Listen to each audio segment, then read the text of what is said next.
Right now, investigators are trying to figure out what started a house fire in Commerce City. It happened Sunday near 70th and Cherry Street just before 3 in the afternoon. South Adams Fire says the fire originally started in a garage before spreading to a nearby home.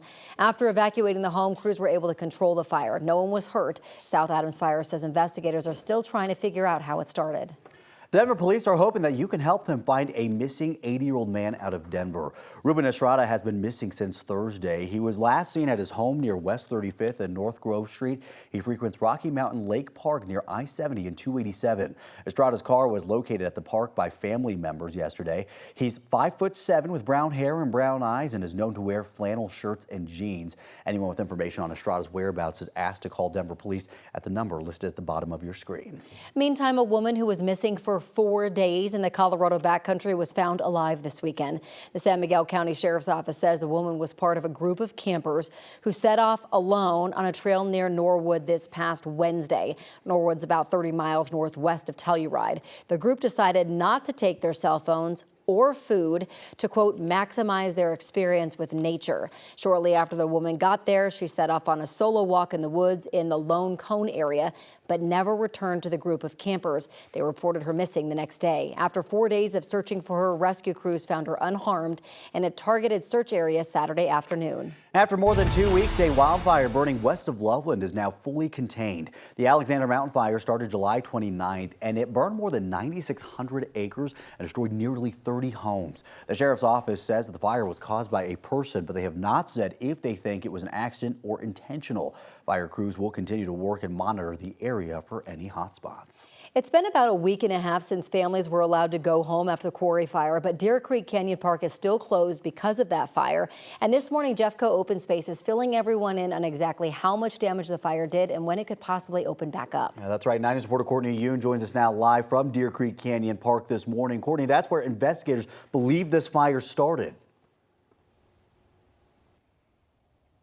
Yeah, that's right. Good morning, Jordan and Corey. Jefferson County Sheriff's Office believes that the fire started in this area and that it was human caused. Investigators determined that it started near Grizzly Trail above in the switchback area. Figuring out the cause could take months or even years, so we're not sure if we're going to hear an update from investigators on that today. However, we can expect to hear from Jeffco Open Space to hear what steps staff here have taken since the fire was contained. This includes impacts on the area and restoration efforts. Right now, Deer Creek Canyon Park, Rattlesnake Gulch, and Black Bear trails are still closed. We're hoping to hear an update later on today of when they might open back up. The fire is 100% contained as crews have been assessing the damage. It burned a little more than 579 acres and led to hundreds of evacuations, though no structures were lost. Since crews fully contained the fire, Jeffco Open Space reopened Hildebrand, South Valley, and Reynolds Parks, which were all closed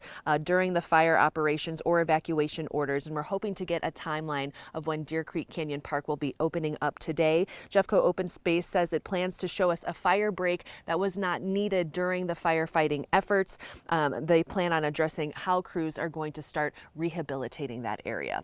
Live in Jefferson County, Courtney Yoon, 9 News. Courtney, thank you. A wildfire mitigation program is credited with saving properties from the Stone Canyon fire. Nick Schneider's home in Boulder County is surrounded by the burn scar. He believes his home was saved because he and his family decided to remove landscaping that could catch their house on fire. If they didn't, their insurance company threatened to cancel their policy. They enrolled in a mitigation program just months before the Stone Canyon fire broke out. We're grateful for that kick in the pants. This is a real message that the mitigation has mattered and that every home has some various obvious risks that can and should be mitigated. The Schneiders went through Boulder's program, Wildfire Partners, to do the mitigation work. The organization said in the wildfire area, 18 homes had participated in their program. They credit the work to be fire-wise with helping firefighters save as many homes as they did. The U.S. Forest Service says it is hiring about 250 wildland firefighters for our part of the country. The new hires will be responsible for preventing and fighting fires in national forests and grassy areas across Colorado and 4 other states. It is a tough job, but extreme wildfire activity has more than doubled in the last 20 years. The Forest Service is hoping to get all of those positions filled by the end of 2024. And one thing to know about your weather on this Monday, it is going to be another hot day, about 5 degrees cooler than yesterday. We topped out right around 95 degrees yesterday. Our maximum temperature here in the metro area this afternoon should be right around 90 degrees, but we are in store for some active weather as we roll into the afternoon with a chance for some thunderstorms, strong to severe thunderstorms, I-25 corridor out to the east. Keely, thank you. Right now, I want to show you what the travel is looking like for you on I-25.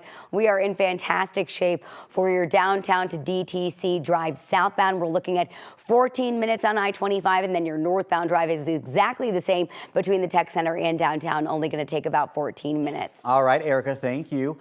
A new law in Colorado is supposed to help with traffic flow and keep motorcyclists safe. In these first few weeks, law enforcement is watching to see if bikers are actually following it.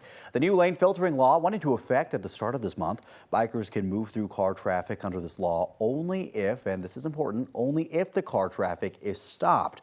Colorado State Patrol says it's too early for any good data on any ticketing, but they are watching and ready to give a stern warning for anyone who breaks the law.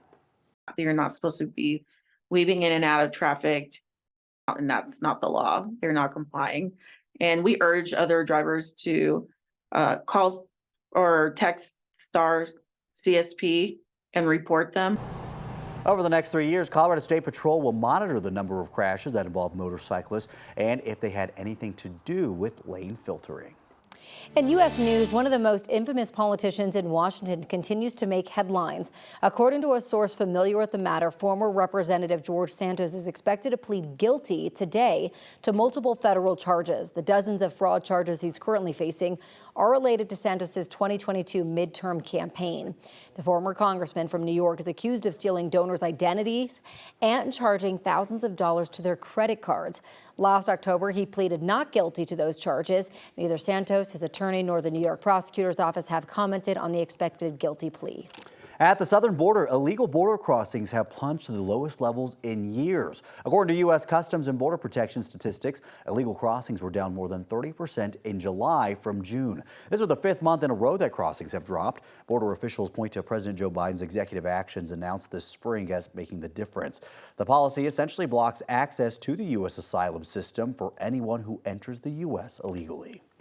Turning to international headlines, the war in Ukraine as Ukrainian forces dig deeper into Russian territory.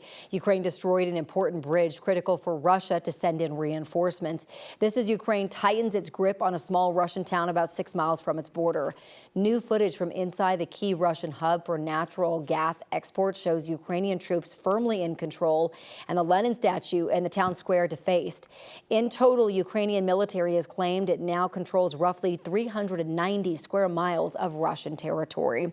The historic nature of Ukraine's incursion cannot be overstated. It is the first invasion by foreign troops into Russia since World War II, but it is also a risky move because in theory it takes vital Ukrainian forces away from the front line at home.